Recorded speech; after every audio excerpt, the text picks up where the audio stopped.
നമസ്കാരം, പ്രവാസി മലയാളിയിലേക്ക് സ്വാഗതം. പ്രവാസികളുമായി കണ്ണൂർ രാജ്യാന്തര വിമാനത്താവളത്തിൽ ഇന്നലെ ഇറങ്ങിയത് 16 ചാർട്ടേഡ് വിമാനങ്ങൾ. ആദ്യമായാണ് 16 രാജ്യാന്തര വിമാനങ്ങൾ കണ്ണൂരിൽ ഒരു ദിവസം ലാൻഡ് ചെയ്യുന്നത്. വൈകിട്ട് 6-നും 7-നും ഇടയിൽ എത്തിയത് 4 വിമാനങ്ങളാണ്. 2 വിമാനങ്ങൾ തമ്മിൽ ശരാശരി 15 മിനിറ്റ് വ്യത്യാസം മാത്രം. 15 മിനിറ്റിൽ വിവിധ ഡെസ്കുകളിൽ നടപടിക്രമങ്ങൾ പൂർത്തീകരിക്കാൻ എത്തുന്നത് 150-നും 200-നും ഇടയിലുള്ള യാത്രക്കാർ. ഇതോടെ പരിശോധനകൾക്കിടയിലെ സാമൂഹ്യ അകലം വെറും വാക്കായി.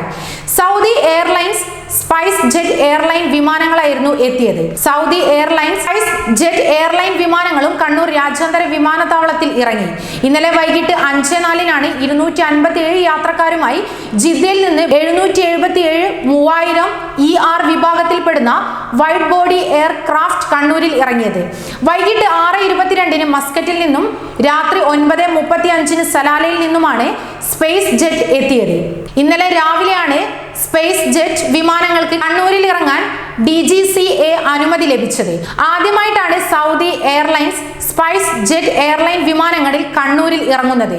3000-ലേറെ യാത്രക്കാർ ഒരു ദിവസം ഇറങ്ങിയതോടെ വീടുകളിലേക്ക് പോകാൻ വാഹന സൗകര്യം കിട്ടാത്തതായി പരാതിയും ഉയർന്നിരിക്കുന്നു. വിമാനത്താവളത്തിൽ നിന്ന് യാത്രക്കാർക്ക് വീടുകളിലെത്താൻ പ്രീപെയ്ഡ് ടാക്സി മാത്രമാണ്. ഇന്നലെ ഒരുക്കിയത് 150 ടാക്സികൾ മാത്രമായിരുന്നു. 300 ടാക്സികൾ ഒരുക്കാൻ കരാർ ഏജൻസിയോട് ആവശ്യപ്പെട്ടിരുന്നു.